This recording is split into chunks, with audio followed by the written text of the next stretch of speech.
හරි අපෙන් ලස්සන ප්‍රශ්නයක් අහලා දිනවා මේ fx සමානයි මාපාංක x කියන ශ්‍රිතය x සමානයි බිඳුවේදී අවකලනය කරන්න පුළුවන්ද කියලා. දැන් අපි බලමු මේ ප්‍රශ්නේ මොකක්ද අහන්නේ කියලා තේරුම් ගන්න ඉස්සෙල්ලම දැන් ශ්‍රිතයක අවකල සංගුණකයේ අර්ථ දක්වන්නේ මෙන්න මේ ආකාරයට. ශ්‍රිතයක අවකල සංගුණකයේ අර්ථ දක්වන හැටි ඔයගොල්ලෝ දන්නවා අපි කතා කරලා තියෙනවා. මෙන්න මේ h කියන්නේ x ගේ කුඩා වෙනස් වීමක්. එතකොට fx දන් h වෙන fx බෙදීම h කියන ශ්‍රිතයේ සීමාව අපි හොයන්න ඕනේ h බිඳුවට ආසන්න වෙද්දී. ඒක තමයි අවකල සංගුණකය කියලා අර්ථ දැක්කුවේ.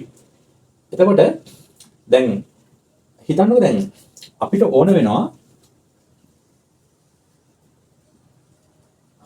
වක්‍රය මත තියෙන අපි හරියට දන්න පොයින්ට් අපිට මෙතන පොයින්ට් එකක් තියෙනවා a කියලා. a වල අපි කණ්ඩාංක ගත්තොත් x අගය a y අගය b කියලා ගමු. මට ඕනේ හරියටම මෙන්න මේ පොයින්ට් එකේදී වක්‍රයේ අනුක්‍රමණය හොයාගන්න. හරියට මේ දන්න පොයින්ට් එකේදී වක්‍රයේ අනුක්‍රමණය. එතකොට හරියට මේ දන්න පොයින්ට් එකේදී වක්‍රයේ අනුක්‍රමණය කියන්නේ a ලක්ෂයේදී වක්‍රයට ඇඳපු ස්පර්ශක අනුක්‍රමණය වෙනවා. මෙන්න මේ ස්පර්ශක රේඛාවේ අනුක්‍රමණය වෙනවා. මෙයාගේ අනුක්‍රමණය වෙනවා. එතකොට එනම f'(x) කියෙන් මොකද ලැබෙන්නේ? මේ f'(x) කියලා කියන්නේ f'(x) කියන්නේ වක්‍රය මත තියෙන ඕනෑම සාධාරණ ලක්ෂයකදී වක්‍රය අනුක්‍රමණය. වක්‍රය මත තියෙන ඕනෑම සාධාරණ ලක්ෂයකදී වක්‍රය අනුක්‍රමණය. දැන් මට ඕන ලක්ෂයේදී වක්‍රය අනුක්‍රමණය හොයාගන්න ඕන නම් මම කරන්න ඕනේ මේ වෙලාවේ මේ x කියන දැන්ට එන ඒව දාන්න ඕනේ. මොකද මෙතෙන් අදාළ x අගේ a. right. ඒ අදහස දැන් ඔළුවේ තියාගන්න. එතකොට මට එහෙනම් මේක නැවත ලියන්න පුළුවන් x සමානයි a වලදී වක්‍රය අනුක්‍රමණය වෙන්නේ එහෙනම් x සමානයි a වලදී f'(a) සමානයි limit h බිඳුවට ආසන්න වෙද්දී x කියන දැන්ට a දාන්න. f a ධන h ඍණ f a බෙදීම h. දැන් මෙතනදී පොඩි දෙයක් තියෙනවා. එහෙනම් වක්‍රය මත තියෙන අපි දන්න හරියටම x සමාන a කියන පොයින්ට් එකේදී වක්‍රය අනුක්‍රමණය වෙන්නේ මෙයා. ඒතර ඒක මෙන්න මේක සුළු කරපුවම හම්බ වෙනවා. දැන් මෙතන මේ h බිඳුවට ආසන්න වෙනවා කියලා කියනවනේ. අපි දන්නා මේ සීමා පාඩමේදී දැන් මෙතන බිඳුව තියෙනවා කියලා හිතන්න. බිඳුවට එන්න පුළුවන් පැති දෙකක් තියෙනවා. එකක් බිඳුවට වම් පැත්තේ ඉඳලා ළඟා වෙන්න පුළුවන්. ඊළඟට බිඳුවට දකුණු අත පැත්තේ ඉඳලා ළඟා වෙන්න පුළුවන්.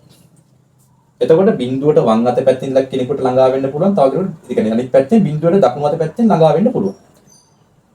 ඔය පැති දෙකෙන්ම ළඟා වෙද්දී ළඟා වෙලා මෙන්න මේ ශ්‍රිතය ළඟා වෙන සීමාව අරගෙන බැලුවොත් මේ ශ්‍රිතය මේ කොහාටද ආසන්න වෙන්නේ කියලා පරීක්ෂා කරලා බැලුවොත් ඒ එන අගය එකම අගයක් නම් ඒ එන අගය එකම පරිමිත සංඛ්‍යාවක් නම් අපි කියනවා අන්න ඒ x සමානයි a කියන ලක්ෂයේදී මෙන්න මේ වක්‍රය අවකලනය කරන්න පුළුවන් කියලා. මොකද වෙන්න ඕනේ? මෙන්න මේ බිඳුවට වම් පැත්තෙන් සහ දකුණු පැත්තෙන් දෙපැත්තෙම ළඟා වෙද්දී මෙන්න මේ ශ්‍රිතයට එකම පරිමිත අගයක් ලැබෙනවා නම් හරි එකම පරිමිත අගයක් ලැබෙනවා නම් අපිට කියන්න පුළුවන් x සමානයි a කියන පොයින්ට් එකේදී වක්‍රය අවකලනය කරන්න පුළුවන් කියලා. ඒ වක්‍රය අවකල සංගුණකය තමයි මේක සුළු වෙලා එළියට හම්බ වෙන්නේ. right. දැන් අපි ඒක බලමු මෙතන සෙට් වෙනවද කියලා. දැන් අපිට හොයන්න කියන්නේ x සමානයි බිඳුවේදී. x සමානයි බිඳුවේදී තමයි අවකලනය කරන්න කියන්නේ. එහෙනම් මෙතන a දැන් කීයද වෙලා තියෙන්නේ මේක හැටියට a බිඳුවට සමාන වෙනවා. a බිඳුවට සමාන වෙලා. දැන් මම ඉස්සෙල්ලාම පොඩක් සුළු කරගන්නම් f' මට දැන් දාන්න ඕනේ බිඳුව. limit h බිඳුවට ආසන්න වෙද්දී f a ධන h x සමාන බිඳුවේදී කියන්නේ මේ a කියන්නේ බිඳුවයි f බිඳුව ධන h f බිඳුව ධන h ඍණ f බිඳුව බෙදීම h. තව සුළු කරගමු. තව පොඩක් සුළු කරගමු. බිඳුව දැන් ශ්‍රිතයේ ඔයා දාන්න වේරියබල් එක තියෙන තැනට බිඳුව ධන h. මේ x තියෙන තැනට බිඳුව ධන h දාන්න. එතකොට බිඳුව ධන h ගේ මාපාංකය බිඳුව ධන limit h බිඳුවට ආසන්න වෙද්දී මෙතන එනවා. එතකොට බිඳුව ධන h ගේ මාපාංකය ඍණ f බිඳුව කියන්නේ මෙතන දාන බිඳුව. ඒතර බිඳුවේ මාපාංකය බෙදීම h. අන්න ඔය විදිහට අපිට ලියන්න පුළුවන්. මේක තව ටිකක් වුණා සුළු කරගන්න පුළුවන්. බිංදුව ධන h ගේ මාපාංකය කියන්නේ h ගේ මාපාංකය. h ගේ මාපාංකය. මෙතන එනවා h ගේ මාපාංකය බිංදුවේ මාපාංකය බිංදුවයි. හරි ඒක එන ලියන්න අවශ්‍ය නැහැ එතන. බෙදීම h. එහෙනම් අපි චෙක් කරලා බලන්න ඕනේ මාපාංක h බෙදීම h ගේ අගය බිංදුවට වම් අත පැත්තෙන් ළඟා වෙද්දී සහ බිංදුවට දකුණු අත පැත්තෙන් ළඟා වෙද්දී මෙන්න මෙයාට එකම අගයක් එනවද කියන එක තමයි පරීක්ෂා කරන්න ඕනේ. එකම අගයක් ආවොත් වැඩේ හරි. එතකොට එහෙනම් එහෙම ආවොත් අපිට කියන්න පුළුවන් x සමාන බිංදුවදී අවකලනය කරන්න පුළුවන් කියලා. අපි චෙක් කරලා බලමු දැන්. right. මම ඔයාලට පැහැදිලි වෙන එක මෙහෙම ලියන්නම්.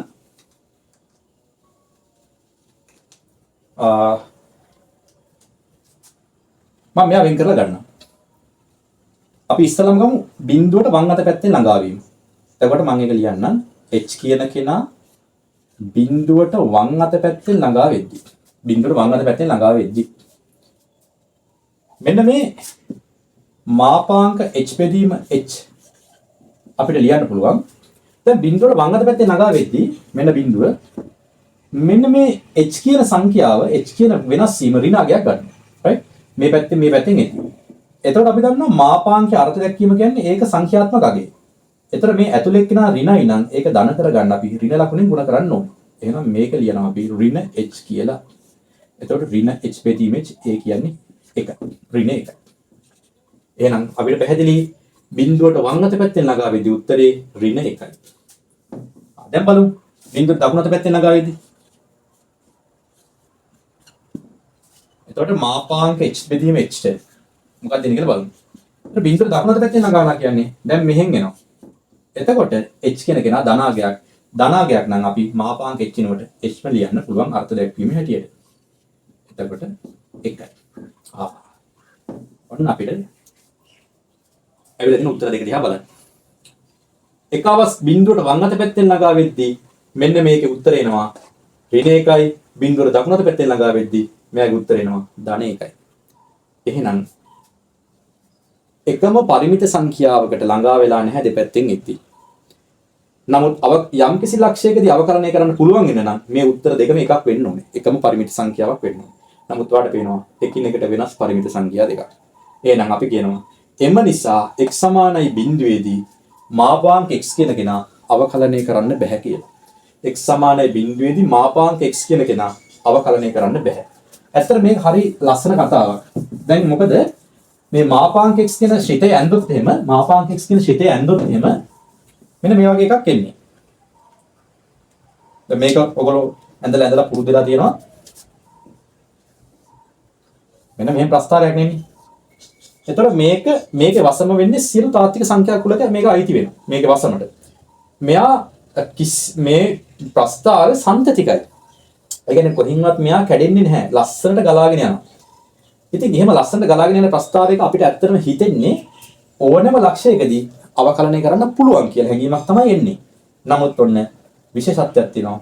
මාපාංක x කියන ප්‍රස්තාරය මෙන්න මේ x සමාන බිංදුව කියන පොයින්ට් එකේදී අවකලනය කරන්න බැහැ කියලා අර්ථ දැක්වීම හැටියට ඒක සාධනය කරලා පෙන්නන්න පුළුවන්. එහෙනම් ශ්‍රිතයක් සන්තතික වුණ පළියට අපිට කියන්න බෑ එයාගේ හැම ලක්ෂයකදීම වසමේ තියෙන හැම ලක්ෂයකදීම අවකලනය කරන්න පුළුවන් කියලා. හැබැයි අනිත් පැත්ත හරි. ඒ කියන්නේ එයාගේ වසමේ තියෙන යම් කිසි ලක්ෂයකදී වක්‍රය අවකලනය කරන්න පුළුවන් නම් එම ලක්ෂයේදී මෙන්න මේ ශ්‍රිතය සන්තතිකක් වෙනවා කියලා කියන්න පුළුවන්. මම මේ අන්තිමට කියපු කාරණා දෙක චුට්ටක් නැවත හිතන්න. ඒ වැදගත් කාරණා දෙක. ඔන්න ඔය විදිහට තේරුම් ගන්න එහෙනම් මාපාංක x කියන ශ්‍රිතය x සමානයි බිංදුවේදී අවකලනය කරන්න බැහැ.